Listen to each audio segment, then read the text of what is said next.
Donc Jésus ne voulait pas mourir, non? Ou bien? C'est pas qu'il ne voulait pas mourir. Mais quand il prie là, c'est pour ne pas mourir, non? Ou bien? Dans ce sens, c'est ce qui est écrit. C'est littéraire. Voilà, donc on reste littéraire. On reste sur le verset. Donc quand Jésus priait là, c'est pour que Dieu le sauve de la mort. Ou bien? Maintenant, est-ce qu'il a été exaucé ou bien il n'a pas été exaucé? Assalamu alaikum wa rahmatullahi wa barakatuh à toute la famille de l'Interreligieux TV. Nous vous lançons la salutation des gens du paradis, la salutation qui transcende le cœur. La salutation vraiment que nous vous lançons, c'est que nous invoquons, nous demandons la paix et la miséricorde de Dieu sur vous.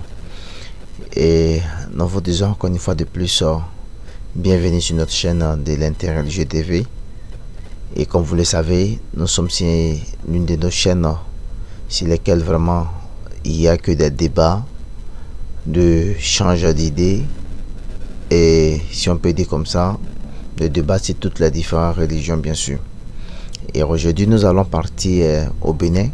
Au Bénin, nous allons aller sur le terrain de la DDR, bien sûr, DDR du Bénin, celle de l'Oustaz Saïfaï, qui vraiment... qu'ils étaient en plein débat avec un grand pasteur du Bénin. Ils ont échangé sur un thème et vraiment nous allons écouter ce débat et nous allons prendre note. Et comme j'ai l'habitude de le dire, ayez toujours votre stylo et votre feuille en main et prenez note pour tous ces versets qui vont être donnés dans ce débat bien sûr. Donc nous allons suivre la vidéo et on se prend juste après. Merci cher pasteur pour votre introduction, votre allocution, votre prologue, je vais dire. C'est avec beaucoup d'attention que nous avons écouté le message du salut que vous avez prêché. Donc, nous allons donner notre point de vue. Nous allons voir si vous partagez le même point de vue que nous. Okay. D'accord. Pour nous, de façon claire, le salut, même s'il est en Jésus-Christ, le salut en Jésus-Christ ne concerne que exclusivement les enfants d'Israël. Les enfants d'Israël. Donc je dis, hein, nous, notre croyance, d'accord, il y a le salut en tous les prophètes. Oui. D'accord. Tous les prophètes sont venus appeler les gens à l'adoration d'un Dieu unique. Ce qui est même le gage du salut, ce qui est même la base, la condition sine qua non pour obtenir le salut, c'est d'écouter et d'obéir au message des prophètes. Donc tous les prophètes sont venus nous conduire vers le salut. Maintenant, le salut préparé, ou bien le salut que Dieu a préparé pour les enfants d'Israël, la dernière personne qui est venue avec ce salut, raison pour laquelle même on l'appelle le Messie. C'est lui qui est le dernier, ou bien le dernier rachat que Dieu a fait pour les enfants d'Israël là. C'est Jésus-Christ qui a apporté ce salut final pour les enfants d'Israël. Donc, même s'il y a le salut en Jésus-Christ, ce salut concerne exclusivement les enfants d'Israël. Est-ce que vous êtes d'accord avec ça? Que le salut de Jésus concerne seulement les enfants d'Israël, qu'il a été envoyé seulement pour les enfants d'Israël, ou bien vous n'êtes pas d'accord? Pour qu'on puisse, si vous êtes d'accord, là on avance maintenant sur notre point. Si vous n'êtes pas d'accord, là maintenant on va rentrer dans les Écritures et je vais donner le verset. D'accord. Et on va analyser ensemble. Ok. D'accord. Est-ce que vous êtes d'accord que Jésus est seulement envoyé pour les enfants d'Israël? Le salut n'est pas destiné seulement aux enfants d'Israël. Non, c'est pas ce qu'il a dit. Je n'ai pas dit que le salut est destiné seulement aux enfants d'Israël. J'ai dit que le salut qu'a apporté Jésus-Christ là, c'est un salut exclusivement réservé pour les enfants d'Israël. Si vous n'êtes pas d'accord, je vais donner le verset, on va lire ensemble. Voilà. Donc on va prendre. Acte 13, verset 23 d'abord. Acte, c'est bon. Acte chapitre 13, verset 23. Allons-y. Acte chapitre 13, verset 23.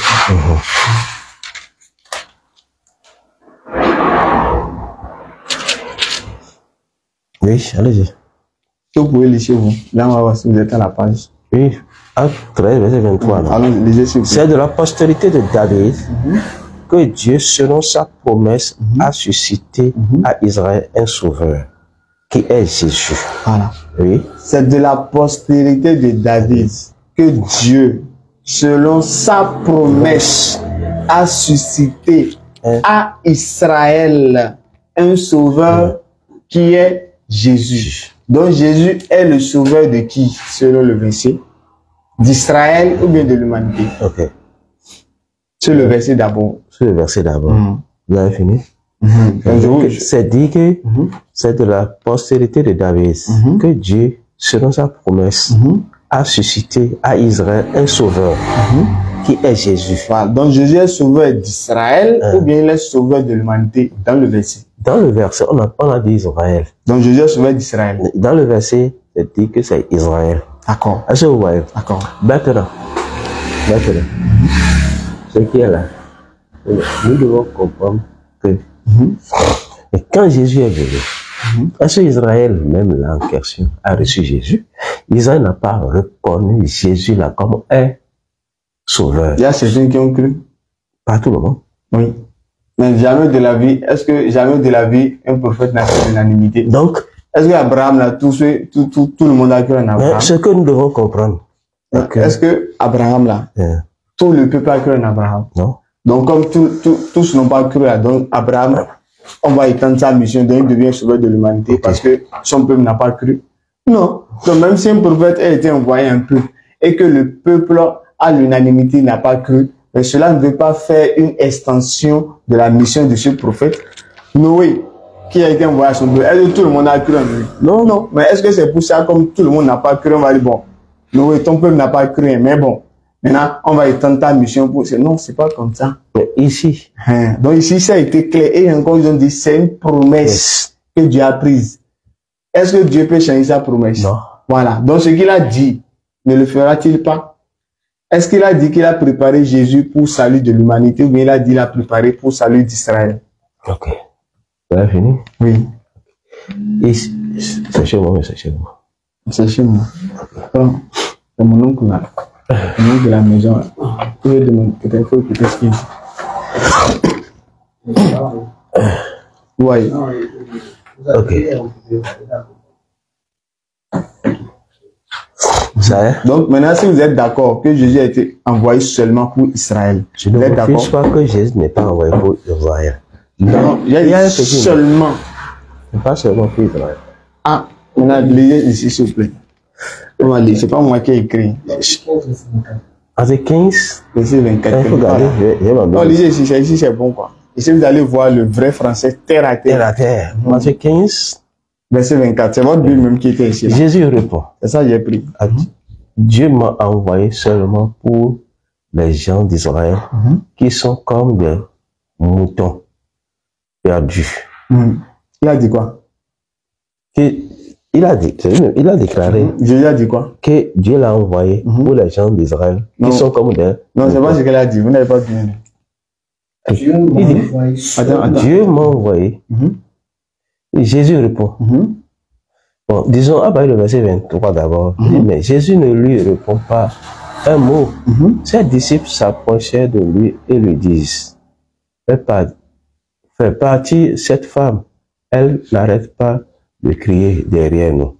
Jésus répond, Dieu m'a envoyé seulement pour les gens d'Israël, qui sont comme des moutons perdus. Mais la femme vient se mettre à genoux devant lui en disant, Seigneur, aide-moi.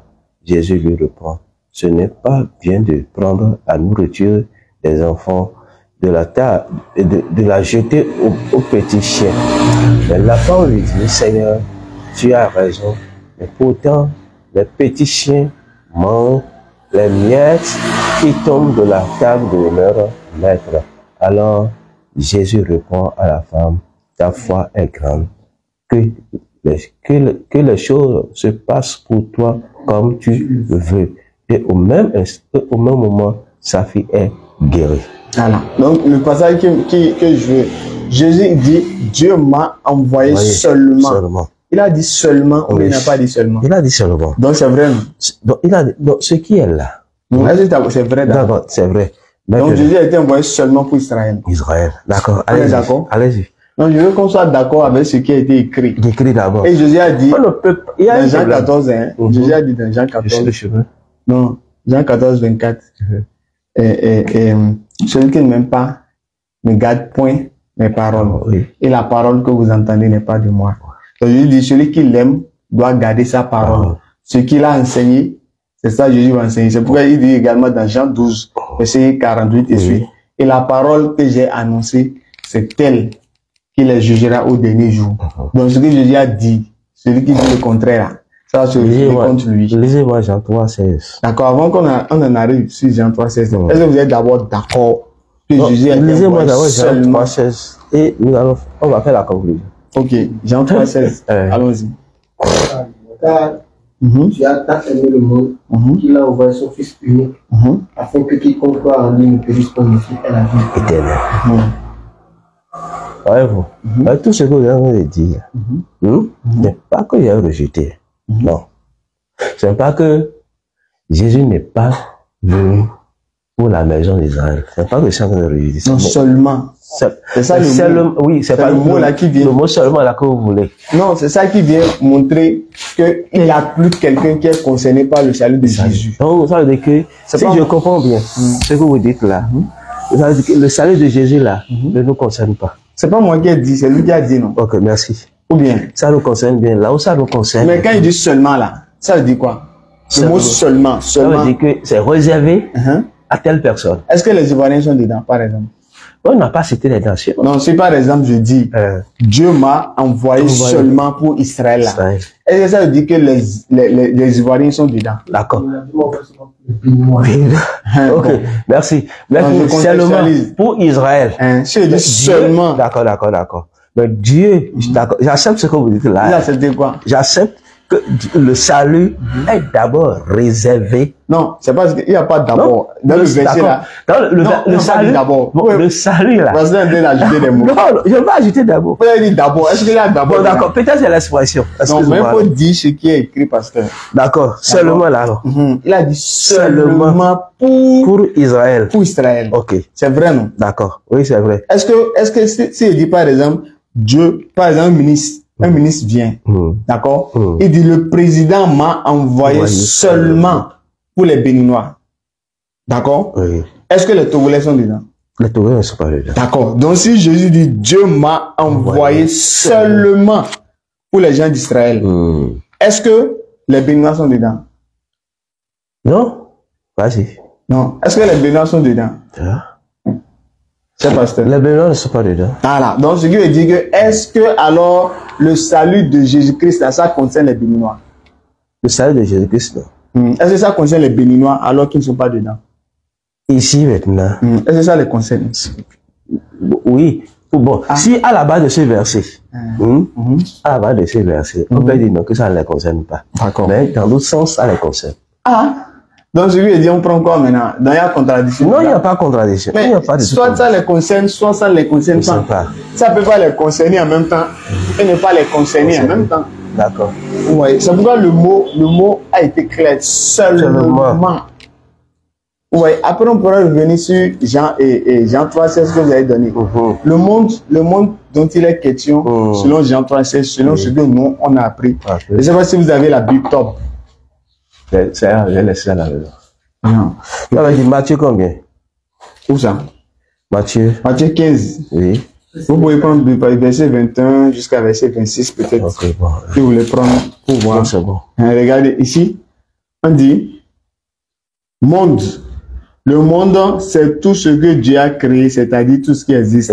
Oui. Dans le Nouveau Testament, le monde désigne parfois les puissances qui, à l'intérieur du monde, s'opposent à Dieu. Je ne refuse pas.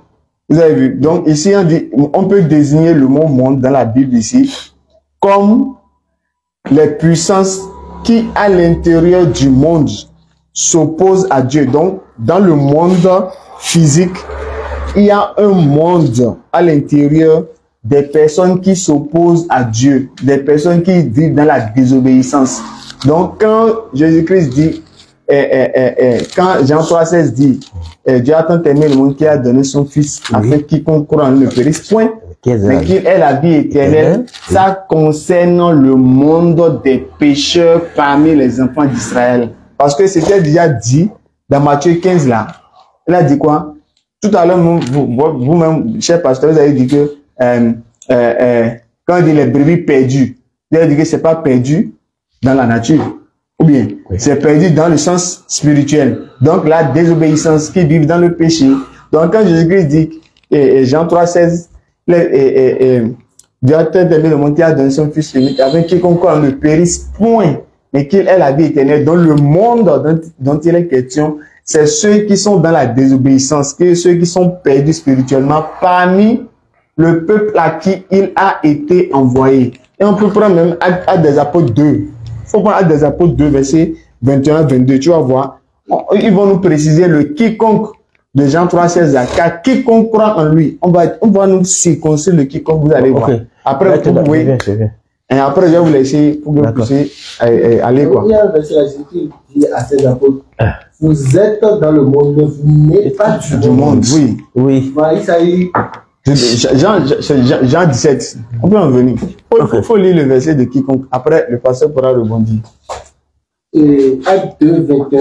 Il faut lire. Alors, quiconque invoquera le nom du Seigneur sera sauvé. Donc, on nous a déjà dit quiconque. Hein. Donc, on va voir, est-ce que le quiconque qui doit invoquer, c'est tout le monde ou bien c'est qui? Continue le verset suivant. Homme israélite. Homme israélite. Donc, le quiconque qui va invoquer là, le quiconque qui sera, qui aura la vie et le salut là, le quiconque là concerne les hommes israélites parce que Jésus a été envoyé seulement, uniquement, exclusivement pour les enfants d'Israël. Donc, je vais m'en arrêter là, si vous avez quelque chose à dire sur ça. Ok. Avant qu'on avance. Qu'on avance. Merci beaucoup. Bien. Et merci pour votre intervention. Car Dieu a tant aimé le monde, et là, on voit son unique Fils, il est Jésus-Christ. En d'autres termes, quand vous prenez... Tu peux prendre Jean 17, 9, s'il te plaît. Quand vous prenez d'autres versions, il dit, car Dieu a tant aimé les hommes. Je vois, les hommes, et là, on voit maintenant son unique Fils. Bien, pour... Là, dans Jean 3, là, nous avons vu que là, il s'agit de l'amour de Dieu. Envers le peuple qu'il avait choisi. L'amour de Dieu envers le monde, l'humanité. Non, il n'a pas dit l'humanité. Non, mais s'il n'a pas dit l'humanité, sachant que c'est envers l'humanité qu'il a envoyé, ce Fils, Jésus là. Voyez-vous, quand Jésus est venu, c'est vrai, dans les versets que vous venez de citer, Israël. Mais Israël est là. Mais le salut là, aujourd'hui, nous est parvenu. Cela ne veut pas dire que le salut est réservé seulement à Israël. C'est vrai, ils ont dit seulement. Mais aujourd'hui, nous devons comprendre que ce salut-là n'est pas seulement réservé à Israël. Mais le salut-là nous est parvenu aussi. Grâce à la mort du Seigneur Jésus-Christ. Et grâce à sa résurrection, ce salut nous est parvenu. Et quelque part, le frère a dit, vous êtes du monde, mais vous n'êtes pas du monde, c'est vrai. Nous sommes du monde. C'est-à-dire, qu'est-ce qu'on veut nous dire par là? Vous avez dit, nous souvenir tout à l'heure la chose, Dieu merci. Du moment où les gens commettent des brebis, des péchés, c'est-à-dire ceux-là qui ont la lumière de la parole de Dieu, nous qui sommes à la lumière de la parole de Dieu, nous ne devons pas commettre ce que les autres font. Vous êtes d'accord avec moi? Ce qu'ils font, s'ils sont en train de mentir et vous avez la lumière, vous ne devez pas mentir. C'est pourquoi Jésus dit, vous êtes dans le monde, mais vous n'êtes pas du monde. Ce qu'eux ils font là, on n'a pas le droit. Par exemple, il y a quel monde il parle? Quand il parle, là,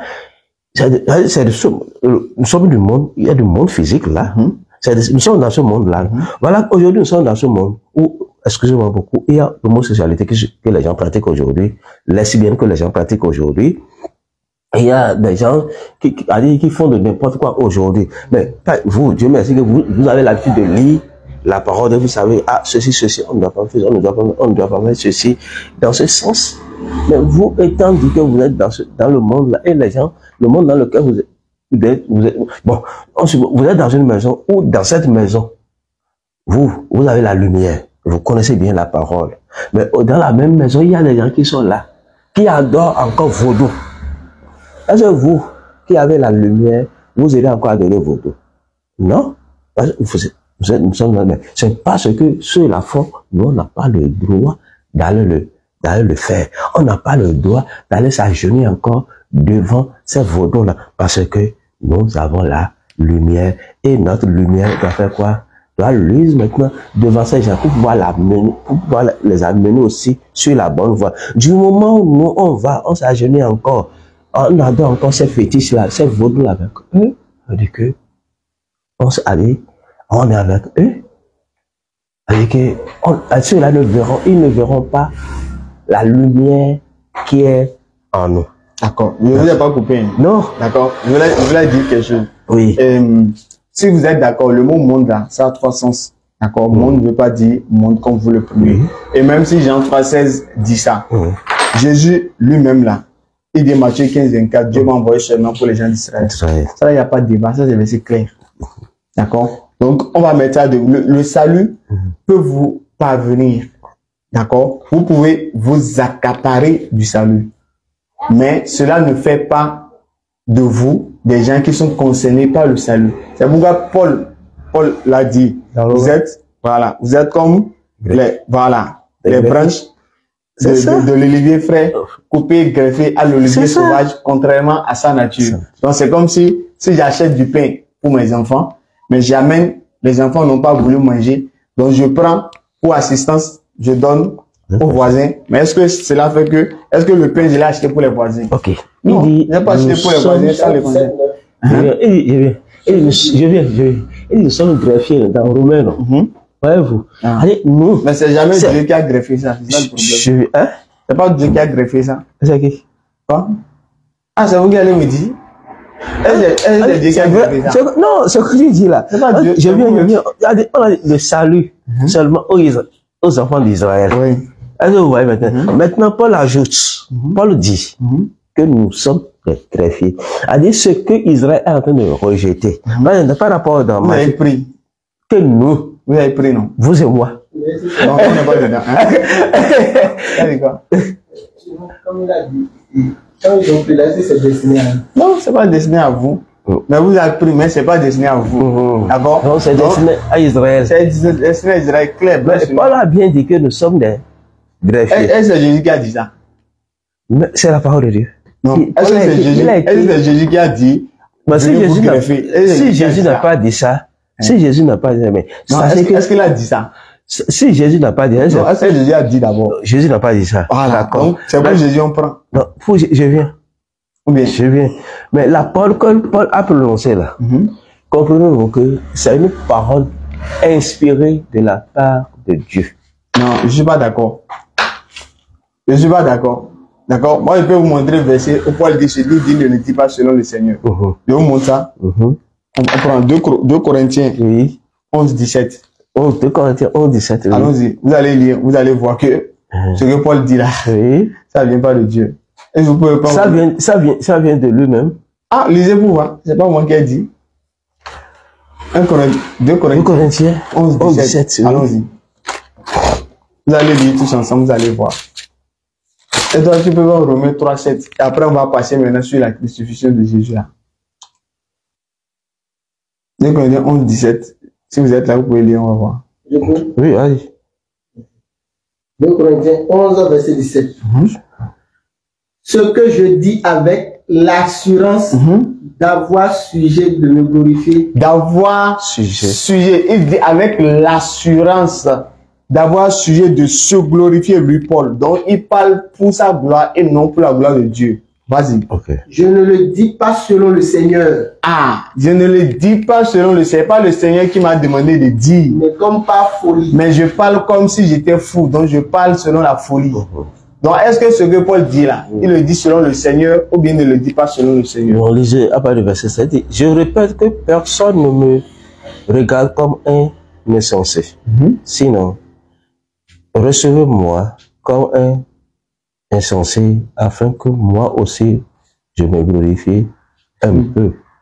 Ce que je dis avec l'assurance d'avoir sujet de me glorifier, je ne le dis pas selon le Seigneur, mais comme par folie, puisqu'il est plusieurs qui se glorifient selon la chair, je me glorifierai ainsi car vous supportez volontiers les insensés. Vous qui êtes sages, si quelqu'un vous achève, si quelqu'un vous dévore, si quelqu'un s'empare de vous, si quelqu'un est arrogant, si quelqu'un vous frappe au visage, vous le supportez. Et j'ai honte de le dire, nous avons montré de la faiblesse. Cependant, tout ce que je peux oser quelqu'un, je parle en essence, mais aussi, en insensé, mais aussi je l'ose. Ont-ils hébreux? Moi aussi. Sont-ils hébreux? Moi aussi. Sont-ils israélites? Moi aussi. Sont-ils de la postérité d'Abraham? Moi aussi. Moi aussi. Sont-ils ministres de Christ? Je parle en homme qui est bagage. Je le suis plus encore par des travaux, bien plus par des coupes, bien plus par des emprisonnements, bien plus souvent en danger de mort. 5 fois j'ai reçu des Juifs, 40 coups moins 1. 3 fois j'ai été battu de verge, 1 fois j'ai été lapidé, 3 fois j'ai fait naufrage, j'ai passé un jour et une nuit dans l'abîme. Fréquemment en voyage, j'ai été en péril sur les fleuves, en péril de la part. Bon, ok. Donc, en résumé, Paul dit quoi? Il a dit en quoi? résumé le verset 27 là, d'abord. À partir du verset 16 là. De façon simple là. Est-ce qu'il parle selon le Seigneur ou bien il ne parle pas selon le Seigneur? Il est en train de parler de la souffrance qu'il a endurée. Non, il ne parle pas de souffrance. Il dit, est-ce qu'il parle selon le Seigneur ou bien il ne parle pas selon le Seigneur?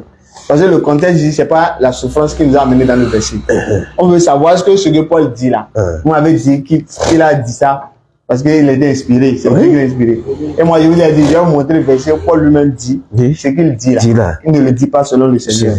C'est selon la souffrance qu'il a endurée. Il ne parle pas de souffrance. C'est bien la souffrance. Non, est-ce qu'il a dit souffrance dans le verset? Mais s'il n'a pas de souffrance, mais on respecte le mot qui est écrit. Qui est écrit. Voilà, sinon, mais quand nous regardons, 18, non, je viens. Quand nous regardons du haut jusqu'à la fin, quand nous prenons à partir du verset 16 là, jusqu'à la fin. Non, je ne parle pas de la fin. Moi, je parle du verset.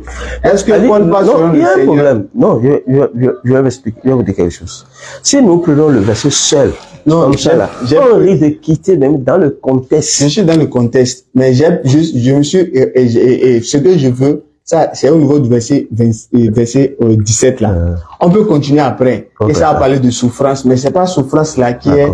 Ok, d'accord. Ce que Paul a dit, là, il le dit de sa propre volonté. D'accord. On est d'accord? Oui. Donc, je lui dis, Paul parle selon le Seigneur ou bien ne parle pas selon le Seigneur? Bon, il parle de sa propre volonté, ça. Donc, il ne parle pas selon le Seigneur. Voilà. Donc, je lui ai dit, quand Paul dit, vous êtes greffé, tout ça, vous êtes d'accord que ce n'est pas le Seigneur qui l'a dit ça? Mais vous êtes d'accord? Ici, quand Paul dit que nous sommes greffés, là. Vous êtes d'accord que c'est pas le Seigneur? Quand Paul dit que nous sommes greffés, c'est parce que nous avons... Non, je parle pas du parce que. Est-ce que vous êtes d'accord que ce n'est pas le Seigneur qui a dit ça? D'accord. Allez. Vous êtes d'accord? Oui. D'accord. Merci. Maintenant, ça peut être, Paul peut dire ça, vous pouvez accepter, croire en ça. Je n'ai pas de problème avec votre croyance. D'accord? Mais moi, je veux juste qu'on se comprenne, qu'on sache que c'est pas Dieu qui l'a dit de dire. Mais il a peut-être dit. C'est bien de lui-même. Voilà. Il a peut-être dit. Je dis pas que c'est faux. D'accord? J'ai pas dit c'est faux. Et je juge pas votre croyance.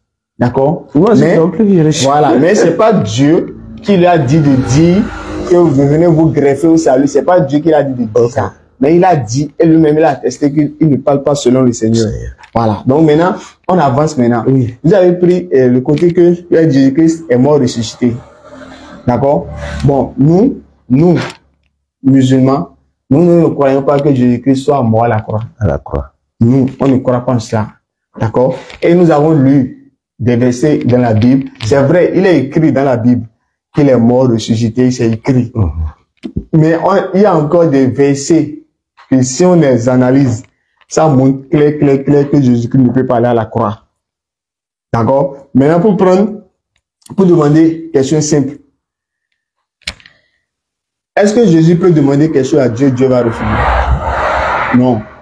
Donc tout ce que Jésus demande là, Dieu accepte ou Dieu refuse? Tout ce qu'il demande, Dieu accepte. Dieu accepte. Voilà, maintenant, si Jésus Dieu ne veut pas mourir, Dieu va accepter de Dieu, Dieu va laisser mourir. Oh, tu sais, tout cela là, toute cette affaire, c'est déjà prédestiné que Jésus doit venir mourir pour l'humanité. Donc là, Dieu, c'est pourquoi même quand il allait sur la croix, il dit, Père, pardonne-les, car ils ne savent pas ce qu'ils font. Tu vois, donc c'est déjà réservé. C'est pourquoi au moment où il faut prendre la peine. Non, après tu vas le rappeler. C'est pourquoi au moment où l'heure a sonné où Jésus devait aller faire le baptême, il allait vers le Jourdain. Jean-Baptiste était là. Jean-Baptiste baptisait les gens. Quand il est parti, Jean a dit non, c'est à moi. Que Jésus lui a dit laisse faire. Laisse faire. Et ce qui est écrit est déjà écrit.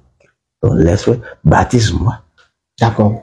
Donc, pour la mort de Jésus-Christ, depuis l'Ancien Testament, c'est déjà prédestiné que, oui, Christ doit aller sur la croix.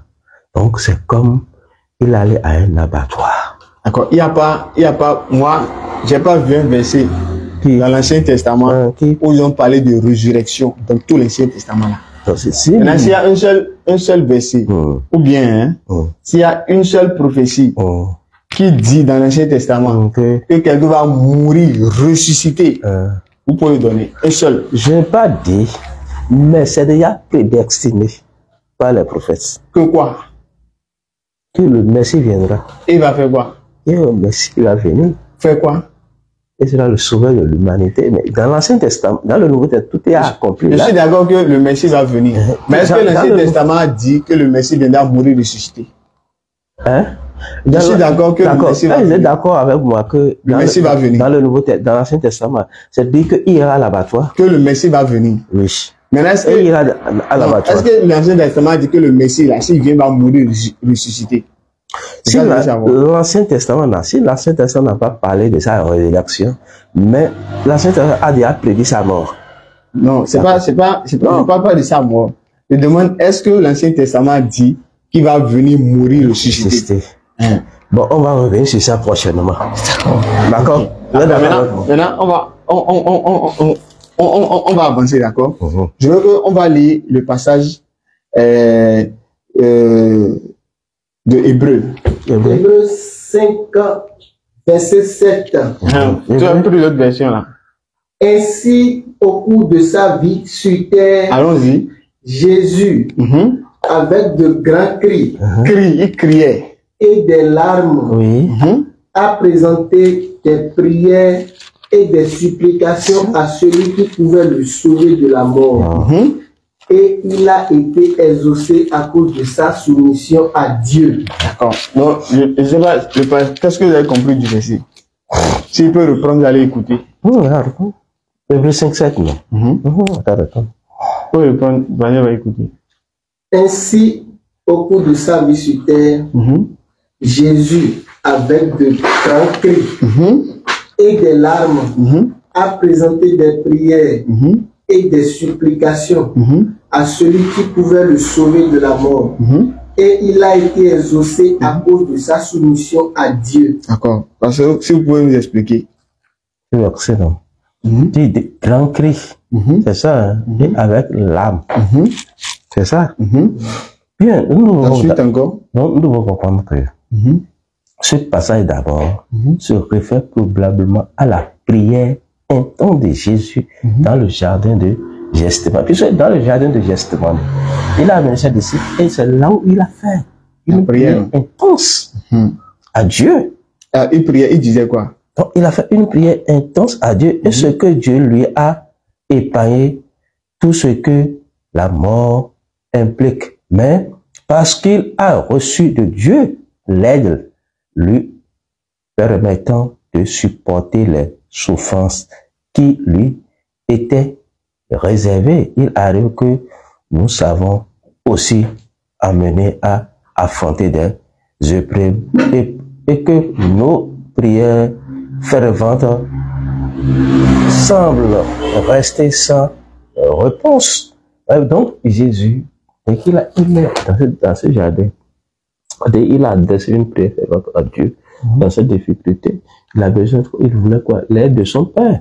Mais cela ne l'a pas épargné de la mort. Non, quand il priait là, il priait pour mourir ou bien il priait pour vivre?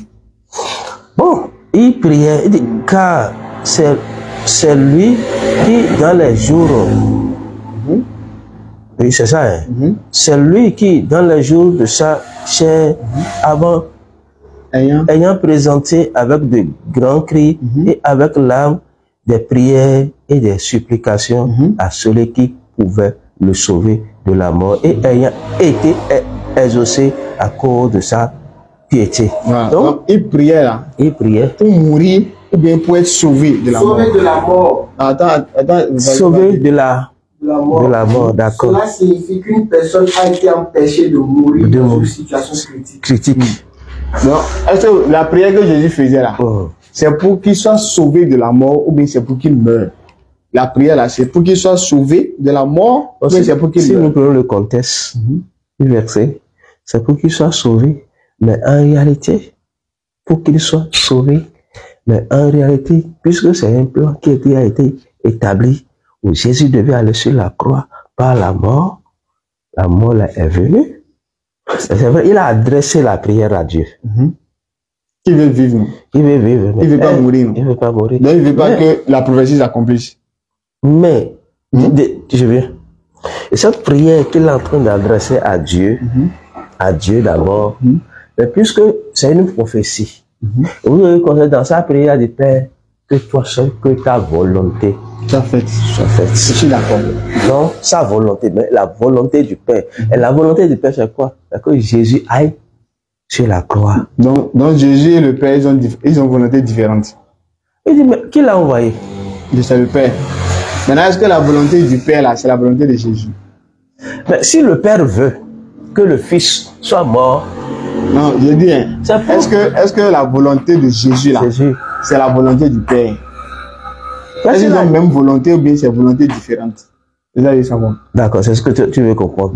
Même s'ils n'ont pas la même volonté. Hein? C'est pas même si. Est-ce qu'ils ont la même volonté ou bien ils n'ont pas la même volonté? Maintenant, ici, Jésus, lui, il est en face d'un danger. Est-ce que vous voyez? Il est en face d'un danger. Et c'est pas que. Il était déjà informé, non? Il était bien informé. Donc ça, c'est pas. Non, mais tu sais, quelque part, la souffrance là, c'est difficile pour la chair. Non, Jésus a dit ne craignez pas ce qui fait mal à la chair. Il a déjà dit ça. Il a déjà dit ça. Donc il a même blâmé Pierre même. Ou bien, ne craignez pas ce qui fait mal à la chair. Craignez plutôt ce qui fait périr l'âme. Donc Jésus ne peut pas donner un conseil et lui-même ne pas respecter le conseil. Donc quand lui-même il sait qu'il va venir mourir là, il s'attendait à quoi? La mort là, c'est prendre café ou bien. C'est que ça, il y aura souffrance, ça c'est normal. Donc, au moins, il ne peut pas commencer par dire non, je ne savais pas que ça serait difficile, il y aura souffrance. Donc, il n'a pas renié à cette mort. Maintenant, quand il prie là, c'est pour mourir, mais c'est pas pour mourir. Bon, en réalité, sa prière, c'est pour qu'il meure ou bien pour qu'il soit sauvé de la mort. Là, d'autant plus que c'est déjà une prophétie. Je laisse la prophétie. D'accord, je reste seulement dans le verset. Dans le verset. Parce que Jésus, parce que Jésus a déjà connaissance de la prophétie. Oui, mais si nous prenons le verset de ce sens, Ils ne vont pas comprendre, puisque Jésus, il est le grand sacrificateur. Non, on reste sur le verset quoi. Le verset, c'est Est-ce que dans le verset là, la prière de Jésus, dans ce cas, c'est pour qu'il meure ou bien c'est pour qu'il soit sauvé? Dans ce cas, si on va vouloir seulement rester sur le verset de cette manière, de cette façon-là, nous n'allons même pas comprendre le sens même de la parole. Non, on peut d'abord comprendre ça et après on va avancer. Donc, là, c'est là, dans ce cas, depuis là, et vous êtes d'accord avec moi que c'est les mots que nous sommes en train d'analyser seulement. Oui, non, on reste sur le verset. C'est pas le mot, c'est tout le verset. Non, nous prenons les mots dans le verset. Oui. Maintenant, dans le verset là, Jésus priait pour être sauvé de la mort ou bien il priait pour mourir? Mais vers la fin, il a dit quoi? Non, avant la fin là. Est-ce qu'il priait pour mourir? Et vers la fin, qu'est-ce qu'il a dit? Non, je viens. Si on ne comprend pas le début, on ne peut pas aller vers la fin. Non, voilà. Aller vers la fin. Maintenant, quand il priait là, la prière de Jésus là, c'est pour qu'il meure ou bien c'est pour qu'il soit sauvé de la mort? La mort. Question simple. Et c'est dans le verset. Ou bien on va relire encore une fois. Hein? On va relire. Non, relis. Ah, relis encore une fois. Relis encore une fois. On va voir la prière de Jésus. Matthieu 26, Non. Hébreu.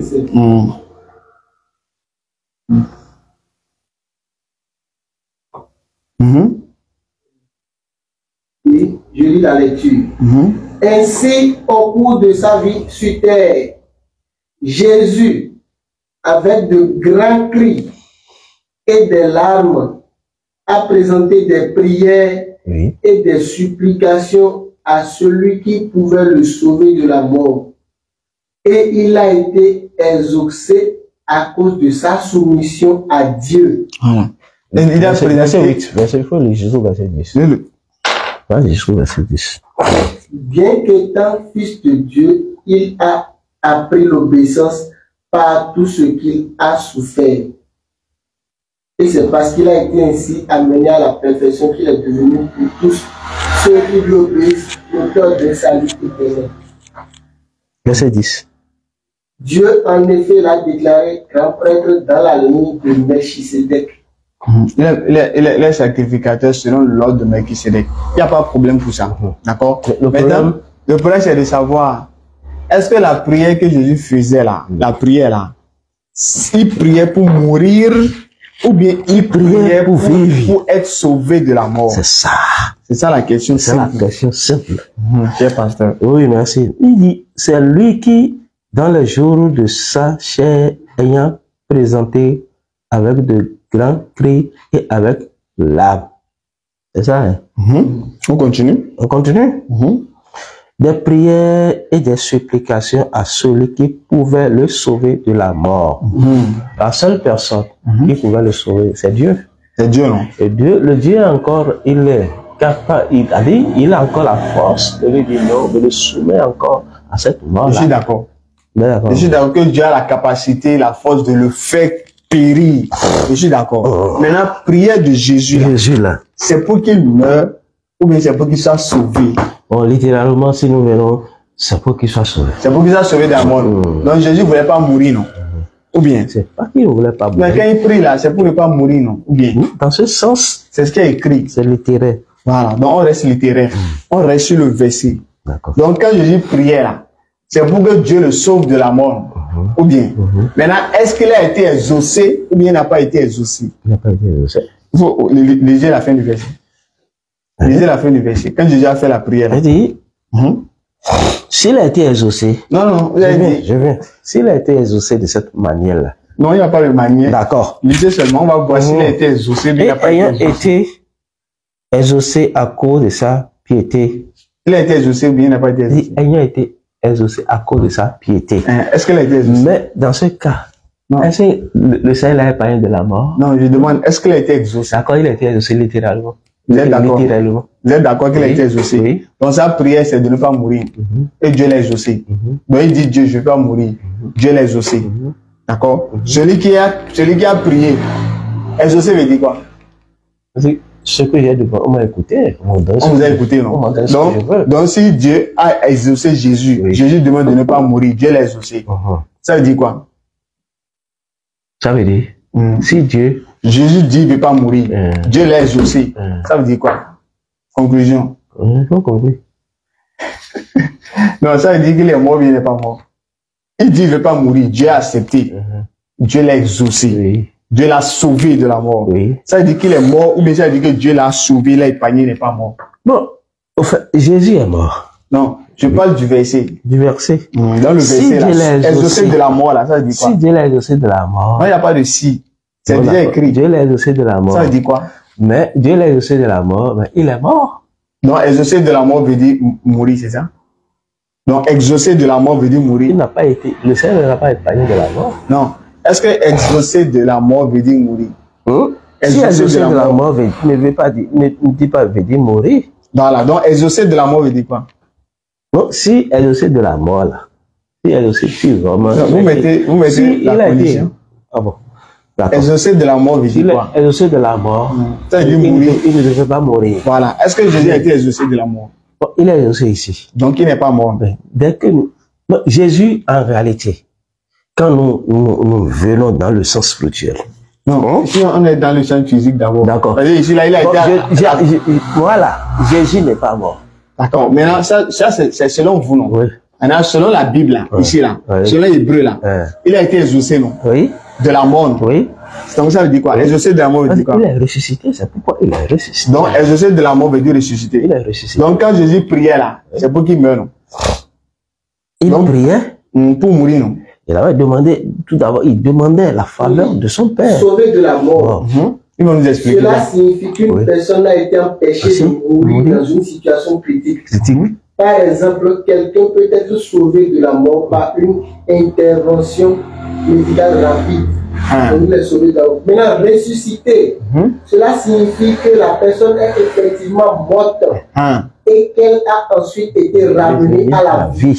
Donc, ce qui veut dire ressusciter est différent de sauver de la mort. Ressusciter, la personne est bel et bien morte, mais elle a été ramenée à la vie. Comme ce fut le cas de Anaïm dans Luc 7. D'accord? Verset 14 de suite. Lorsque Jésus a ressuscité l'enfant le fils unique d'une femme. Également par rapport à Lazare dans Jean 11, verset 40 et suite. Eux là, ils sont morts et ils sont revenus à la vie. Maintenant, Jésus, là, on dit ici, sauvé de la mort, là. Ça veut dire que la personne a été empêchée de mourir. Exemple, le cas d'une intervention chirurgicale ou bien l'intervention d'un médecin pour l'empêcher la personne de mourir. Donc, selon vous maintenant, si je comprends bien, selon vous, Jésus n'est pas mort. C'est pas selon nous, c'est ce qui est écrit, non? Non. Est-ce que on a écrit hébreu, là? C'est pourquoi je vous ai donné le test. On a dit, il a été sauvé. Il a été exaucé. Maintenant, cher pasteur, exaucé là, sauver de la mort veut dire quoi? Ils ont dit empêcher de... Bon, on va lire le commentaire qui est ici. Non, je viens d'abord. Avant qu'on va lire le commentaire là. Et exaucer de la mort là, ça veut dire empêcher de mourir. Vous êtes d'accord? Oui. Voilà, donc si Jésus a été empêché de mourir, donc ce qui veut dire que Dieu l'a sauvé, il n'est donc pas... Finalisez, cher pasteur, là, je vais voir si vous me suivez. Je vous écoute. Donc, si Jésus a été sauvé de la mort, donc ça veut dire qu'il a été épargné de mourir. Donc, ce qui veut dire qu'il est mort ou bien ça veut dire qu'il est en vie. Il est vivant, ou bien ça veut dire qu'il est mort. Non, Jésus est vivant. Il est vivant, non? Oui. Donc, je veux dire, il n'est pas mort, non? Il est mort et ressuscité. Pasteur. Donc, je veux dire, exaucer de la mort, là, veut dire ressusciter, c'est ça? Jésus. Sauvé de la mort, là. D'accord. Bon, allons dans le sens littéraire d'abord. On est dans le littéraire, là. Si on va dans le sens littéraire, Jésus est vivant. Ça veut dire qu'il n'est pas mort, alors? Il n'est pas mort, il est vivant. Donc, je lui ai dit, Jésus n'est pas ressuscité, alors? Donc, là, tu viens encore là, tu viens dans la résurrection, là. Non, je suis dans le verset. Non, il faut qu'il meure avant qu'il ressuscite, non? Ou bien? Tu parles de la résurrection. Bon, là, ce qu'on va faire pour la résurrection. Non, pour la mort d'abord. Pour la mort. Est-ce qu'il est d'abord mort à plus forte de ressusciter? Est-ce qu'il est d'abord mort? Avant de parler de la résurrection, là. Il faut parler de la mort d'abord. La mort d'abord. Est-ce qu'il est d'abord mort? Mais ici, on dit qu'il a été exaucé. De la mort, non? De la mort. Donc il n'est pas mort, non? Il a été exaucé de la mort. Mais quand donc, nous retournons dans le... Non, il ne faut pas retourner d'abord. Quand il a été exaucé de la mort, non. Quand il a été exaucé de la mort, là, ça veut dire qu'il n'est pas mort, non? D'accord, ça veut dire qu'il n'est pas mort. Voilà, donc si Jésus-Christ n'est pas mort et qu'il a été exaucé de la mort, est-ce qu'il peut être alors ressuscité? Alors qu'il n'est même pas mort. Est-ce qu'il peut être alors ressuscité? Faut pas, donc, ce qu'on va dire ici, là, hein? Par contre, on parle d'abord de sa résurrection. Non, je dis, hein, si vous reconnaissez que Jésus n'est même pas mort parce que Dieu l'a exaucé là, est-ce qu'il peut être alors ressuscité alors qu'il n'est même pas mort? Donc, nous allons revenir exclusivement sur la résurrection de sa mort. Oui, on est déjà presque à le verset. Est-ce que vous êtes d'accord avec le verset? Bon, je vais vous servir d'abord le commentaire et nous allons continuer. Vous voulez lire le commentaire? D'accord, lisez le commentaire. Et après, nous, on va vous montrer quelques preuves qui attestent encore que Jésus-Christ ne peut pas aller à la croix, selon la Bible. C'est pas nous. Ah bon? Non, il y a quelque chose de nous allons comprendre. Mais parfois, quand nous prenons les versets comme ça, sans aller vers le haut, pour voir ce qui se passe, soit sans aller dans un autre chapitre d'abord, parfois même nous les enlevons de leur contexte. Mais ici, on a resté dans le contexte. Ici, quand on dit il a été sauvé il a prié pour être sauvé de la mort, on n'est pas resté dans le contexte. Il a été exaucé. Donc, ça là, je ne sais pas quelle autre chose on peut aller. On va ailleurs, c'est pour aller chercher là où il n'a pas été exaucé, c'est ça? Non. Ah, donc si c'est clair, il a été exaucé, c'est fini. On n'a plus besoin d'un autre passage supplémentaire. Ici, on dit il a été exaucé. Fin du débat. D'accord. Il prie pour ne pas mourir, Dieu l'a exaucé. Fin du débat. Donc, il n'est pas mort de façon logique.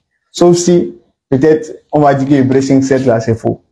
Mais tant que c'est vrai, Jésus n'est pas mort, il ne peut pas aller à la croix. Ok. Ça, Et après, allez-y. De ce passage se réfère probablement à la prière intense de Jésus dans le jardin de Gethsémani. Oui, puisque dans le jardin de Gethsémani, il a fait la prière. Je suis d'accord.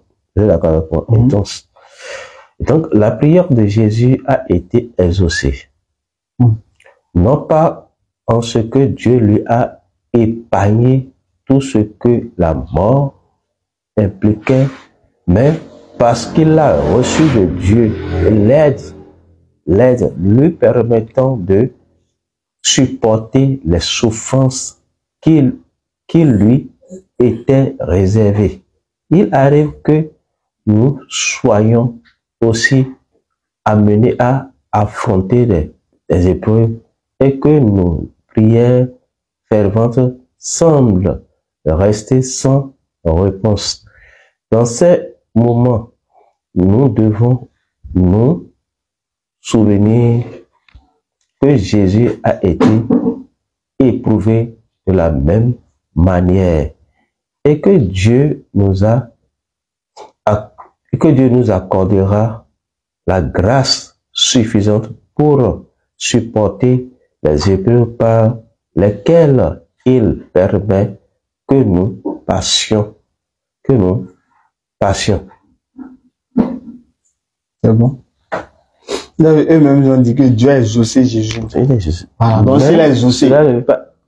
Allez-y, oui. Cela ne veut pas dire quoi? Allez-y. Non, dites ce que vous dites. Allez-y. Parce que si vous dites que... Non, puisque c'est bien dit, c'est bien clair. Le commentaire est bien clair. Dieu l'a exaucé, non? Dieu l'a exaucé. Quelle était sa prière? Dans des moments difficiles. Dieu l'a exaucé, quelle était sa prière? Et de la même manière, le Seigneur aussi peut nous exaucer aussi dans les moments de difficulté. C'est ça. C'est ça. Donc si je dis, quelle était la difficulté ici? Quelle était la prière de Jésus ici? Les souffrances. C'est pour ne pas mourir, non? Il priait pour être sauvé de la mort. Mais si nous rentrons en réellement, Jésus ne craignait pas la mort. Vous êtes d'accord avec moi? Bon, ici, là, quand il priait, là, c'est pour mourir ou bien c'est pour vivre? D'accord. Alors, bon, je vais aller avec vous dans le... Terre à terre, non? Dans le verset la terre à terre. Donc, quand il priait ici, c'est pourquoi? Bon, c'est pour vivre. C'est pour vivre. Dieu l'a exaucé, non? Alors, si Dieu l'a exaucé, est-ce qu'il est alors mort? Non. Voilà. Donc, c'est fini. Donc, ce que je dis, que quand il débat, donc Jésus-Christ, s'il n'est pas mort, est-ce qu'il peut être alors ressuscité? Voilà. Donc, c'est bon. Mais si vous avez reconnu que Jésus-Christ, selon le passage, peut-être il peut y avoir d'autres passages, d'accord, qui vont dire qu'il est mort, il est ressuscité. Non, on ne refuse pas. D'accord? Mais sur le passage de Hébreux 5:7 là, ça dit clairement que Jésus-Christ, il ne peut même pas mourir, à plus forte raison ressuscité.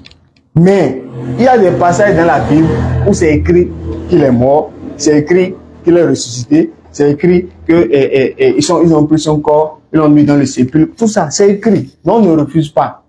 D'accord? On reconnaît que c'est écrit. Mais quand on analyse bien, selon ce passage-là, ça vient remettre en doute tout ce qui s'était passé. Maintenant, pour montrer encore ça, ce qui prouve que on reconnaît une erreur par son incohérence. Quand quelque chose est incohérente, je lui ai dit qu'il y a problème à ce niveau. Vous allez voir par rapport à la crucifixion de Jésus. Selon la Bible, là, Jésus était au milieu de combien de brigands?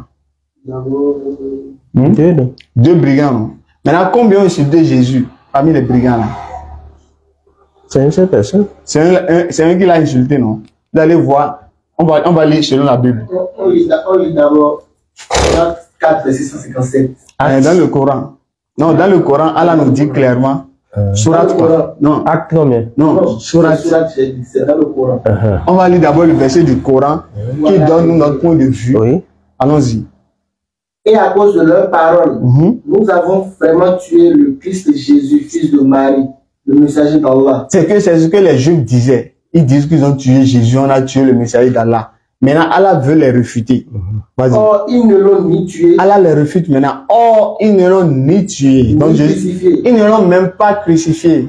Mais ce n'était qu'un faux semblant. Il leur a paru que c'est comme ça, mais en réalité, c'était pas ça. Et ceux qui ont discuté sur son sujet sont vraiment dans l'incertitude. Donc, ceux qui ont discuté sur la mort et la résurrection de Jésus, Allah dit, sont dans l'incertitude. Rien n'est exact pour eux. Ils n'en ont aucune connaissance certaine. Oui. Ils ne font que suivre des conjectures. Donc, chacun disait ce qui lui semblait. Donc, ils font des conjectures. Bon, à mon avis, à mon avis, à mon avis. Est-ce qu'Allah a dit? Continue. Et ils ne l'ont certainement pas tué. Maintenant, Allah vient nous mettre le cachet. Ils ne l'ont certainement pas tué. Vas-y. Mais Allah l'a élevé vers lui. Allah l'a élevé vers lui. Et Allah est puissant et sage. Voilà, c'est Surat 4. Vous pouvez écrire Surat 4. Verset 157. Surat 4. Verset 157. 157. Voilà. Ça, c'est le verset du Coran qui accuse que Jésus n'est pas mort ni crucifié. Maintenant, Allah dit que ceux qui ont discuté, ils font des conjectures, ils n'en ont aucune connaissance certaine. Nous avons essayé de faire une petite recherche dans la Bible pour voir que dit la Bible. Matthieu, Marc, Luc, Jean, qui sont censés être les évangélistes, qui sont censés être normalement présents, les témoins oculaires, ceux qui sont censés être les témoins là. Qu'est-ce qu'ils ont dit par rapport à la mort et la résurrection de Jésus, par rapport à la scène qui s'est passée? On va voir, est-ce que vraiment ils avaient une connaissance certaine? Est-ce qu'ils étaient vraiment sûrs de ce qu'ils ont vu? Est-ce qu'ils étaient tous présents? Ou bien qu'est-ce qui s'est passé? On va dire, on allait voir. Vous pouvez prendre l'appel, on ne sait jamais. Non. Il faut prendre pour les brigands d'abord. Vas-y. On va prendre pour un là. Attendez. Je sais pourquoi il m'appelle. Attendez, il me va. Il a dit 1. Luc 23, 39. Oui. Matthieu 27, 44. Hein? Pourquoi? Oui. 15 heures, d'accord. Ok, merci bien.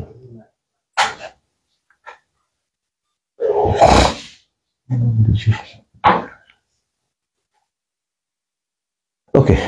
C'est bon? Yeah. Voilà, donc, comme je l'ai dit, il a dit combien de brigands étaient avec Jésus à la croix? Les deux. Les deux, non? Combien l'ont insulté?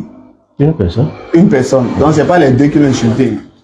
Donc, c'est une seule personne, c'est un seul brigand qui a insulté Jésus. Oui. D'accord. Donc, lisons. L'un des malfaiteurs. Non, faut lire le verset. Luc 23, 39. Attends, le pasteur va écrire. Allez-y. Allez-y. L'un des malfaiteurs crucifiés l'injuriait, disant, n'es-tu pas le Christ? Sauve-toi, toi-même, et sauve-nous. Mais l'autre le reprenait. Et disait, ne crains-tu pas Dieu, toi qui subis la même condamnation? Pour nous, Oui, vas-y.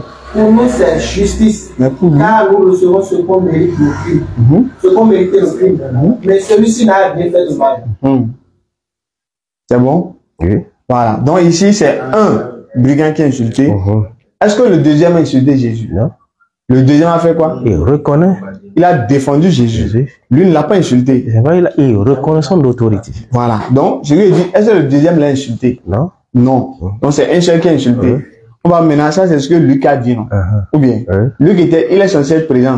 Allez-y. On va prendre Matthieu maintenant. Matthieu 27, 44. Si par exemple, lui un peu lire Matthieu. Matthieu 27. 44. Oui, allez-y. Si vous pouvez lire vous-même Matthieu. Là. Non, mais regardez. Vas-y. Mais vérifiez quand même quoi. Vérifiez avec vous. Non, oui. Je veux que vous vérifiez. Attends. Il sera au moins la page là. On va vérifier ensemble. Notre version peut avoir erreur sur notre version. Matthieu 27. Voilà. Vous êtes à côté là. 27. 44. Oui, vas-y. Si vous pouvez lire vous, ça serait bon, pasteur, s'il vous plaît. Matthieu 27, 44.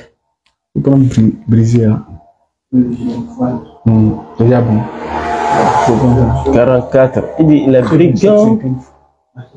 50. Les brigands crucifiés avec lui l'insultaient de la même manière. Ah. Vous avez vu? Oui. Si vous pouvez répondre encore une fois. Les brigands. Crucifiés avec Jésus. L'insultaient de la même manière. Combien insulté Jésus ici? Non, ils ont mis ça au pluriel. Donc c'était combien? Ils étaient combien les brigands? Non, ils étaient deux. Ils étaient deux, non? Mais donc ici là, c'est un qui a insulté, mais c'est les deux. Non, ici ils ont mis ça au pluriel. Donc c'est les deux. Non, c'est les deux. Donc ici les deux ont insulté Jésus. Selon Matthieu, non? Matthieu a dit c'est les deux. Luc a dit c'est combien? Une personne. Une personne, non? Maintenant c'est Matthieu qui a dit c'est un ou bien c'est deux? Plusieurs. Voilà. Maintenant on retient c'est un qui l'a insulté ou bien on retient que c'est les deux qui l'ont insulté? On retient lequel? Je vous écoute. Ah, sinon on va vous écouter. On retient que c'est Matthieu qui dit vrai, que c'est les deux, ou bien on retient que c'est lui qui dit vrai, que c'est un brigand. C'est un brigand ou bien c'est deux? Oui. Pour pouvoir compléter encore, il n'y a qu'à prendre Marc 15 et 32. Marc 15. Marc 15, 32. Mais j'aime la méthodologie du pasteur. Il prend note, il note, et tout ce qu'il va regarder. Après ça, c'est dire bon. Marc chapitre 15, verset 32. C'est pas des critiques infondées, non. Ce qu'on dit là, c'est ce que nous-mêmes, on a été stupéfaits de lire ça. On a été aussi étonnés, choqués de lire, de voir qu'il y a ces trucs dans la Bible. L'autre dit. Le prochain, on va revenir sur les versets. D'accord. Au moins, c'est déjà bon que vous preniez déjà les versets. Après, Marc 15, 32, si vous pouvez lire. Il dit que le Christ, le roi d'Israël, descende maintenant de la croix afin que nous voyions et que nous croyions. Ceux qui étaient crucifiés avec lui l'insultèrent aussi. Donc ici, c'est les deux, non? Marc aussi dit c'est les deux. Allez-y. Matthieu dit ce sont les deux. D'accord? Marc aussi dit ce sont les deux. Oui. Maintenant, Luc dit c'est un. Maintenant, on retient pour qui? Donc, ce qu'on va faire, c'est un ou bien c'est deux? ce qu'on va faire, vous avez versé là. On va les laisser. Tel que c'est. Prochainement, nous allons revenir sur les versets. D'accord. Donc, chacun a fait ses recherches. D'accord. Nous, on Vous êtes a d'accord avec moi? Vous avez déjà fait vos recherches. D'accord. Donc, vous allez faire les recherches. Après, vous allez nous expliquer si c'est un qui a insulté Jésus ou bien si ce sont les deux. D'accord? Sinon, pour le moment, on est stupéfait de remarquer que l'autre dit deux, alors qu'ils sont censés être là. Il y a contradictoire. Bon, c'est pas ce qu'on a dit, sauf si vous voulez confirmer. Non, mais là, il y a contradictoire. Il y a contradiction. C'est ça, c'est ce que ça veut dire. Qui est non? C'est ce que tu veux dire. Bon, à votre avis, c'est quoi? Comment on appelle ça? Comment on peut appeler ça à votre avis? On dit, et nous allons encore revenir sur la résurrection de Jésus, la crucifixion de Jésus. D'accord, donc ça va un côté. On va prendre un autre, vous allez voir. Luc 23, 45. Luc 23. On a Jésus-Christ là, lorsqu'il était à la croix, on a le rideau du temple, c'est divisé, non? 23, 40. 45 et suite. Ou bien, c'est pasteur? Oui, vas-y. Le rideau du temple là, Oui. ça s'est divisé en deux, non? Ou bien? Maintenant, le rideau du temple s'est divisé avant la mort de Jésus, bien après la mort. En plus. Lisez d'abord le verset. Non, je veux, selon ce que vous savez, quoi. Est-ce que le rideau... Oui, je voulais juste savoir, est-ce que vous savez si ça s'est brisé Le avant? voile a été déchiré, non? Avant ou bien après la mort? Quand il est allé à la croix. Oui, c'est quand il est mort, ça s'est déchiré bien avant qu'il meure. Mais quand il est allé à la croix. Oui, quand il est allé là, il est mort Puisque avant ou bien après. Donc, il faut chercher d'abord le pourquoi le voile est déchiré. Non, je ne vais pas voir du pourquoi d'abord. Tu ne veux pas Le pourquoi, vous allez dire que c'est pour ouvrir le salut aux gens, tout le monde peut entrer dans le temple. C'est ça, non? Vous dites que le temple maintenant, ce n'est plus réservé seulement aux enfants d'Israël. Ou bien, est-ce que vous allez dire, je sais là où vous allez. Bon, maintenant, non, je veux savoir, le voile qui s'est brisé là. Oui. C'est avant que Jésus meure, ça s'est brisé, mais c'est après qu'il soit mort que ça s'est brisé. C'est quand il est allé à la croix, alors. Oui, quand il est allé là. C'est avant. Le voile s'est déchiré. Avant. C'est avant. Donc, le voile s'est brisé avant. Ce n'est pas après la mort de Jésus. D'accord, allons-y. Donc, le passage, selon ce que Luc il sait. 23, 45. Oui. Le soleil s'obscurcit et le voile du temple se déchira par le milieu. Jésus s'écria d'une voix forte. Père, je remets mon esprit entre tes mains. Et en disant ces paroles, il expira. Donc, ce qui veut dire que c'est ce que vous avez dit. Il était sur la croix. Le voile s'est déchiré avant. Au moment où il est sur la croix. Et c'est après qu'il est mort. On est d'accord. Ça, c'est selon Luc, non? Voilà. Donc, selon Luc, le voile s'est déchiré avant la mort de Jésus. Avant la supposée Matthieu mort. dit quoi? Matthieu 27, verset 50. Jésus poussa de nouveau un grand cri et rendit l'esprit. Et voici le voile du temple se déchira en deux. Oui. Voilà. Donc ici, on dit, Jésus poussa De nouveau. de nouveau un grand cri et il rendit l'esprit. C'est après qu'on dit que le voile du temple se déchira en deux. Donc selon Matthieu 27, combien? Matthieu 27, verset 50, le voile s'est brisé après la mort de Jésus. Alors que selon Luc 23, verset Il faut réaliser Luc. 47, Il faut réaliser Luc. Il faut réaliser. le voile s'est brisé avant la mort. Matthieu dit le voile s'est brisé après.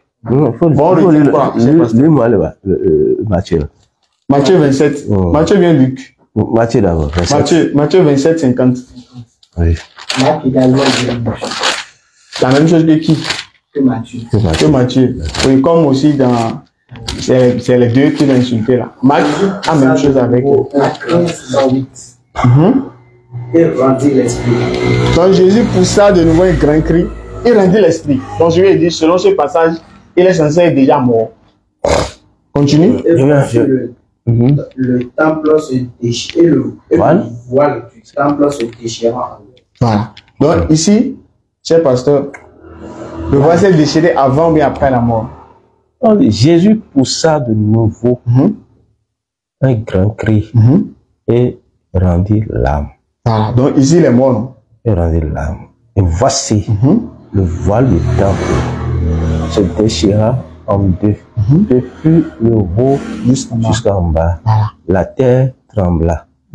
Les rochers se fondirent. Et la sécurité s'ouvrit et plusieurs corps des saints qui étaient morts ressuscitèrent. Ah, donc, Bien. ici, le voile s'est brisé avant ou bien après la mort? Ici, Jésus poussa de nouveau un grand cri et rendit l'esprit. Et voici le voile du temple se déchira en deux, depuis le haut jusqu'à en bas. Ah, donc ici, le voile s'est déchiré après ou bien avant? Non, Jésus poussa. Déjà, le verset me dit, Jésus poussa de nouveau un grand cri et rendit l'esprit maintenant. Il remet l'esprit. Donc ici, ça veut dire il est mort. Il a remis l'esprit. Voilà, donc. Et voici le voile du temple se déchira en deux depuis le haut. Du moment quand il a remis l'esprit, le voile s'est déchiré. Donc après la mort. Après sa mort. Ici, selon Matthieu, non? Donc ici, selon Matthieu, le voile s'est brisé après la mort de Jésus. Alors le Luc nous dit que le voile s'est brisé avant la mort de Jésus. Et c'est ce que vous-même avez dit au début. Maintenant, on retient lequel?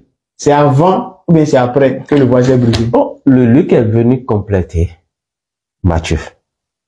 Maintenant, Donc on prend pour qui? non, ce qu'on va prendre, ce qui est là est que C'est avant ou bien après? on sait que Jésus a créé sur la croix. Et quand il a créé sur la croix, le voile s'est déchiré. Voyez-vous, le voile s'est déchiré. Avant ou bien après? Maintenant, ici, il a remis L'esprit. l'esprit. Mais on n'a pas dit que, oui, il a remis l'esprit, que cela ne veut pas dire forcément que c'est déjà fini pour lui. Non. Il espia. Il espia. Il expire. Ah, donc ça dit quoi? Il espia. Ça dit quoi? Ça dit quoi? Il respire encore. Il a encore le souffle. Non? Il respire, vous avez dit. Il a encore le souffle. Quel souffle, j'ai pasteur? Aïe, c'est là Jésus est mort, selon vous-même, non? C'est le pasteur qui a chrétien donne pour dire qu'il est mort là. Pour il a tout ça accompli. S'il vit encore, à quel moment il est mort alors? Mais Jésus poussa de nouveau. Oh, nous sommes dans ce là. Jésus poussa de nouveau cri. Un grand cri. Un grand qui? Et rendit l'esprit. Ça veut dire Et quoi? voici, le voile du temple se déchira. Il rendit l'esprit, ça veut dire quoi? Et rendit, il a remis l'esprit à À son qui? père.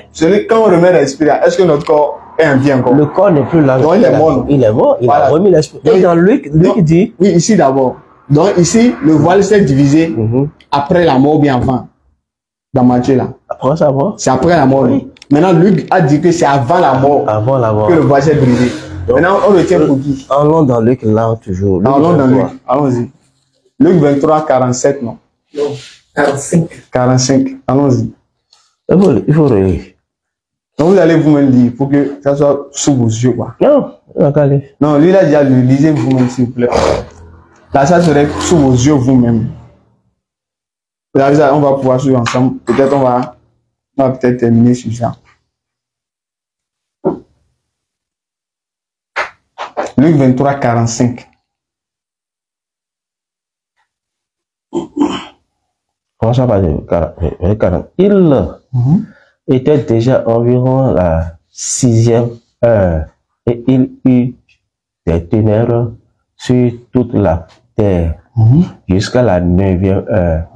Le soleil s'obscurcit et le voile du temple se déchira par le milieu. Jésus s'écria d'une voix forte, Père, je remets mon esprit entre tes mains. Et en disant ces paroles, il expira. Voilà. Le centenier, voyant ce qui était arrivé, glorifia Dieu et dit, certainement cet homme était juste. Nous, on a dit cet homme, mais pas de Dieu. Et tous ceux qui assistaient en foule à ce spectacle, après avoir vu ce qui était arrivé, s'en retournèrent, se frappant de la poitrine. Et tous ceux qui, de la connaissance de Jésus et les femmes qui l'avaient accompagné depuis la Galilée, se tiraient dans l'éloignement et regardaient ce qui se passait. Donc, Luc a dit, le voile s'est brisé avant, bien après.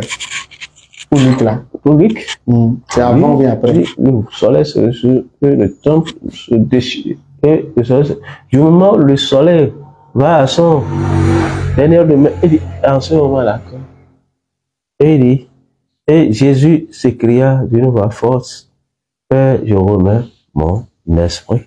Donc, le voile s'est brisé avant. Je sais brisé. Avant, non. Mais Matthieu a dit après. Maintenant, on retient pour qui? Ok, ce qui est là, on retient. C'est avant ou bien c'est après? Bon, si nous allons, et c'est les mots que nous allons prendre en compte. Je viens. Oh, pourquoi tu ris? C'est juste les mots, on va prendre en compte. Mais si c'est pas les mots, on va prendre quoi? Non, ce qui est capital, c'est quoi? Important est que le voile est déchiré. Ok. C'est l'essentiel. Maintenant, non, on veut savoir, pour nous, l'essentiel là, c'est de savoir si c'est avant ou bien après. Si c'est après, c'est ce que vous voulez maintenant. Pour nous. Pour vous, l'essentiel, c'est que ça soit déchiré, non? Pour nous, l'essentiel là, c'est de savoir si c'est avant ou bien après. C'est ce que vous voulez. Donc, simplement. Simplement. Que soit l'essentiel au... que soit après au... Ce que nous avons Est-ce qu'avant et après, c'est la même chose d'abord? Mais si c'est pas la même chose. C'est pas la même chose. Mais ce que nous avons retenu, que le voile du temple là. C'est déchiré. Maintenant, on retient que c'est avant. On retient que c'est avant. C'est ça là qui t'intéresse, toi. C'est ça, nous, on veut savoir. Si c'est avant, ou bien si c'est après. C'est après. Pour vous, c'est lequel d'abord? Que ce soit avant, que ce soit après, ce qui est essentiel est que le voile. Je suis d'accord.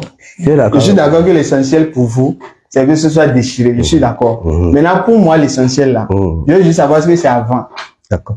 Mais toi, tout simplement. Toi, tu veux retenir quoi? Selon ce que vous allez me dire là. C'est ça que je vais retenir. Toi, tu veux retenir quoi? Oui, c'est l'enseignement que vous allez me donner. Non, tous nous sommes en train de nous donner. Donc, comme c'est vous qui croyez en la résurrection, en la mort et la crucifixion de Jésus, là, je vous pose la question. Est-ce que vous croyez que c'est avant que le voile s'est brisé ou vous croyez que c'est après? Après. C'est ce que vous allez me dire là. C'est ça que je vais croire. C'est ça que tu vas croire. C'est pourquoi j'ai dit, ce que tu vas retenir là. Savoir que le voile là c'est déchiré. Avant non. Laisse avant et après, mais sache que le voile là est déchiré. Donc c'est pas important. Avant ou après, elle n'est pas important. Mais la Bible dit quoi? 2 Timothée 3, je viens. 2 Timothée 3,16. Toute écriture est inspirée par Dieu, non? Utile pour enseigner. Pour enseigner. Donc tout est utile, mais c'est pas utile. Pour corriger, pour faire ce... Tout est utile pour donc, avant et après, c'est utile, mais c'est pas utile. Les deux sont utiles. Voilà, mais on retient quoi maintenant? Le résumé des deux là. Non, pas un résumé. Ah, il doit y avoir un résumé. D'accord, on retient quoi? Allez-y. Quand tu vas à l'école, on te fait grammaire. Après, on te dit, voici le résumé. D'accord, allons-y. Voici l'essentiel. On retient que c'est avant ou bien on retient que c'est après. Ce qui est là, ce que vous m'avez dit, et de dire, ce que nous allons retenir, simplement, est que ce que moi je retiens personnellement, c'est que le voile est déchiré. D'accord. D'accord. Maintenant. Je suis d'accord. Tu es d'accord avec ce que vous acceptez, je suis d'accord.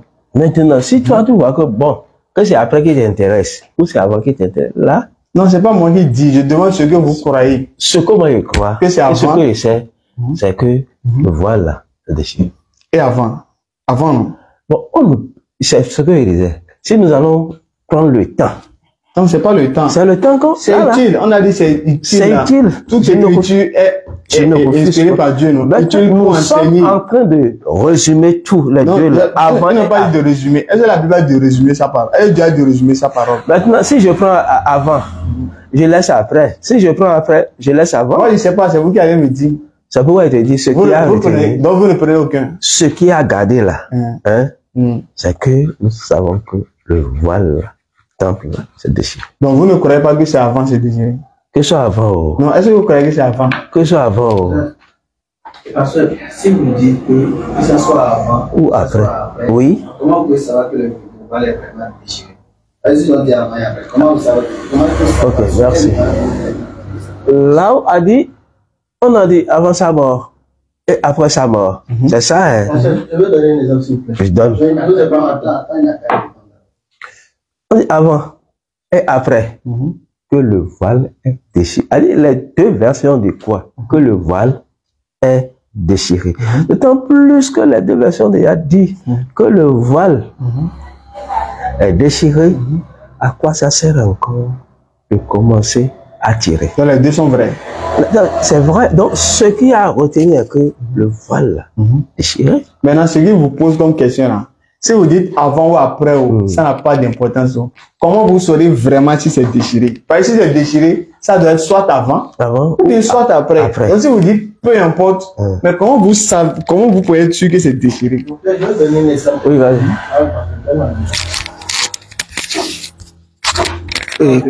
Oui, pasteur.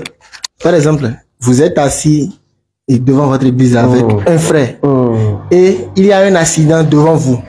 Ça s'est passé devant vous. Oui. Et quelqu'un d'autre est venu après l'accident. Entre vous deux, qui peut narrer ce qui s'est passé? Celui qui est assis. Donc, avant et après. Je viens. Celui qui est assis là, lui, il est en face du danger. Il a vu comment ça s'est passé avant que l'autre ne vienne. Est-ce qu'ils vont narrer les mêmes choses? Non. Pas même pas ça même. Par exemple, si on fait une communication ici maintenant, et s'il n'y a pas écrit, s'il n'y a pas un enregistrement, Parce que, arrivé à la maison, vous allez narrer les mêmes choses. Vous êtes d'accord avec moi? Puisque on suppose que celui qui est témoin, peut-être, c'est Mathieu qui est témoin oculaire, mais l'autre est venu et, comment dirais-je, Après. relater l'information de « Ah, voilà ce qui s'est passé. » Maintenant, qui est témoin oculaire maintenant? Entre Mathieu et Luc là. Ah, ça veut dire, celui qui a dit, c'est Mathieu qui est témoin oculaire là. Toi, Luc n'est pas témoin oculaire. Mais lui, il a relaté l'information de l'autre, Qui? de Mathieu. Donc, mais non. Mathieu a dit, Mathieu a dit que c'est avant. Avant ou c'est après? Mathieu, lui, il a dit c'est après. c'est après.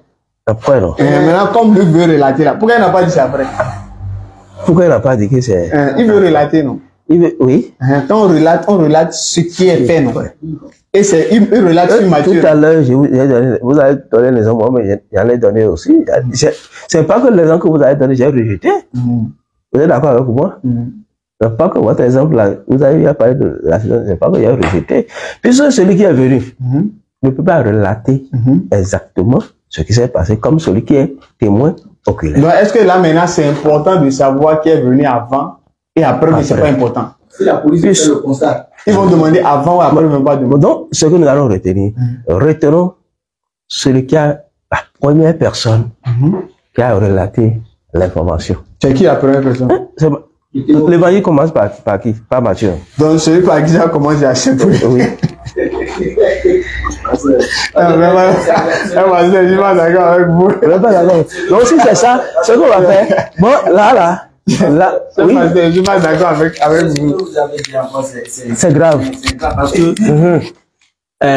ils sont tous assistés par l'Esprit Saint. Oui. Ou bien? Donc, c'est le même esprit qui les a relaté les mêmes informations. Non? Donc, je vous pose une question. Bon, ce qu'on va faire, allez, on va revenir sur les versets là. D'accord. Si vous êtes d'accord avec moi. D'accord, donc on va peut-être terminer sur ça. On va revenir sur ces versets là. Ok. Donc, pasteur, et vraiment, ça fait un plaisir d'échanger avec vous. Et si on a décidé d'échanger avec vous, comme on l'avait dit l'autre fois, la sincérité en soi n'est pas une garantie de vérité. Oui. C'est pas parce que je suis né dans une religion que j'ai forcément la vérité. C'est pour ça que nous sommes là pour échanger. Donc, suite à tout ce que nous avons dit tout à l'heure, comme vous avez vu, le Coran a été clair sur la crucifixion de Jésus, qui ne l'ont ni tué ni crucifié, et que ceux qui discutent à son sujet n'ont aucune connaissance certaine.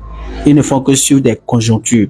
Donc, parmi les conjonctures, ce sont les versets, les conjonctures du moins, ce sont les versets que nous avons donnés sur les contradictions. Et vous avez dit, on va revenir. On va revenir sur la résurrection. Donc, la crucifixion, la résurrection et la crucifixion. Nous allons revenir sur ça. D'accord. Donc, on espère que d'ici là, vous allez voir votre programme. D'accord. On va s'écrire pour le programme. D'accord. Là, nous allons revenir sur ça. D'accord. Donc, nous allons revenir sur ça et nous espérons que le pasteur va... En tout cas, la vérité va se savoir, Inch'Allah.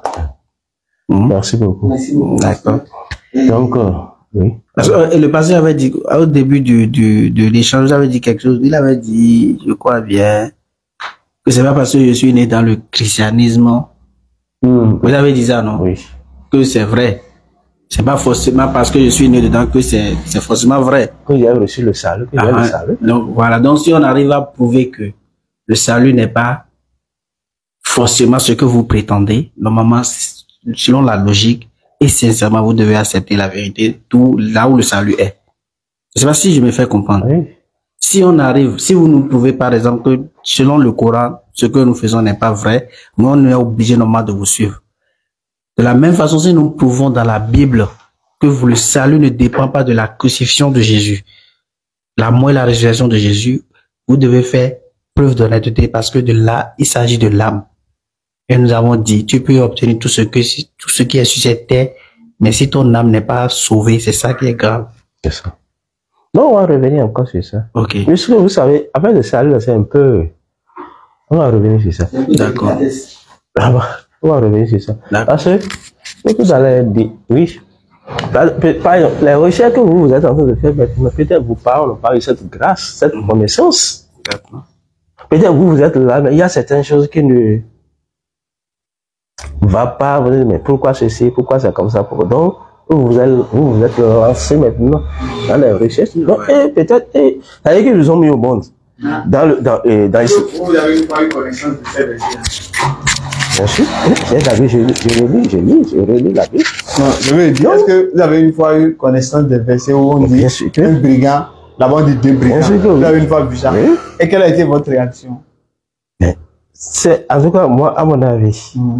Quel a été votre ressenti? Ici on dit un brigand, ici on dit deux brigands. Ça a suscité quoi en fait? Non. Mais c'est passé inaperçu.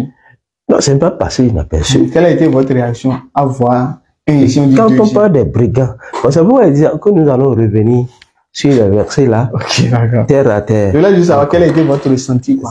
Non, on va revenir, nous allons revenir sur ça. Mais normalement, si vous avez déjà entendu ça, oui. Normalement, aujourd'hui, là, vous aurez pu nous donner une réponse claire si vous avez déjà vu ça depuis. Voilà. Si vous avez déjà vu ça depuis, vous avez déjà écrit ça. Je dois noter. Normalement, si vous êtes préparé à ça. Pourquoi les notes? Non, il y a des trucs, même, c'est des choses où, tout d'abord, mais moi, il dit toujours quelque chose. Depuis bas âge, quand il dit bas âge, quand on vous met à l'école, depuis le cours primaire, juste à l'université, quand vous voyez, c'est les mêmes, c'est presque, il y a eu un peu de modification seulement. Parfois même, vous allez à des concours où ce que vous avez vu au cours primaire, c'est ça qu'on vous présente. Et quand on vous présente, vous dites, mais, on ne se souvient plus de ça parce que vous n'avez plus vos... Ça, c'est un peu très délicat pour que ça soit inaperçu. D'accord, c'est ça, inaperçu. Voilà. Donc, ok. Je sais pourquoi j'ai noté les versets. D'accord. Ouais, je sais pourquoi il les a notés. Okay. Puisque je ne veux pas les faire quitter de leur contexte. Oh. D'accord. Donc, du moment où je vais encore faire cela, je vais commencer à réfléchir autrement. Donc, parce que c'est un truc où on doit encore revenir sur ça. Donc, bon, on va s'en arrêter là. Si vous avez un dernier mot en 1 minute, mais 2 minutes, faut qu'on... Bon, le dernier mot que moi j'ai écrit. Tout d'abord, je tiens à vous remercier pour votre sincérité d'abord. C'est vrai. Et qu'on reste autour de la parole de Dieu et qu'on se change. Même si nous ne sommes pas du même bord religieux, mais néanmoins, l'Esprit de Dieu va quand même nous éclairer à comprendre aussi certaines choses.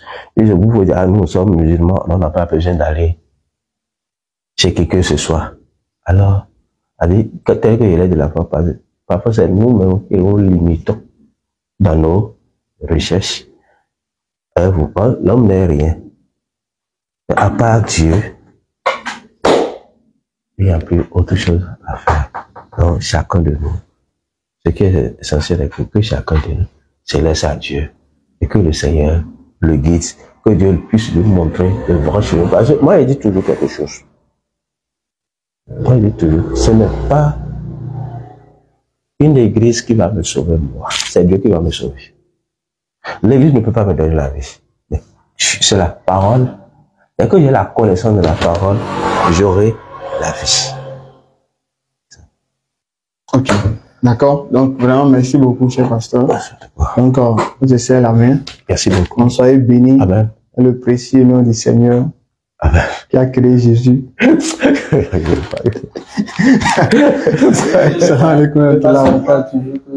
Jésus est Dieu. Non, il a déjà dit ne crois pas. Hein? Jésus est que Dieu. Quoi? Il a déjà dit qu'il ne croit pas que Jésus soit Dieu. Pourquoi est-ce avec tout ce que vous avez dit? Non, le pasteur ne croit pas. Le pasteur ne croit pas que Jésus est Dieu. Alhamdulillah, alhamdulillah, alhamdulillah. Nous sommes à la fin de notre vidéo. Et comme à l'accoutumée, j'ai l'habitude de vous le dire, et j'ai l'habitude de vous répéter, likez la vidéo et n'oubliez pas de vous abonner sur nos pages Interreligieux TV et n'oubliez pas aussi d'en parler à vos différents proches, de venir s'abonner et en même temps aussi, n'oubliez pas aussi de laisser vos avis dans les commentaires et on se dira comme ça, à bientôt Inch'Allah. D'autres vidéos seront en cours. Abonnez-vous pour ne pas rater tout ce qui est comme choc dans les débats, bien sûr.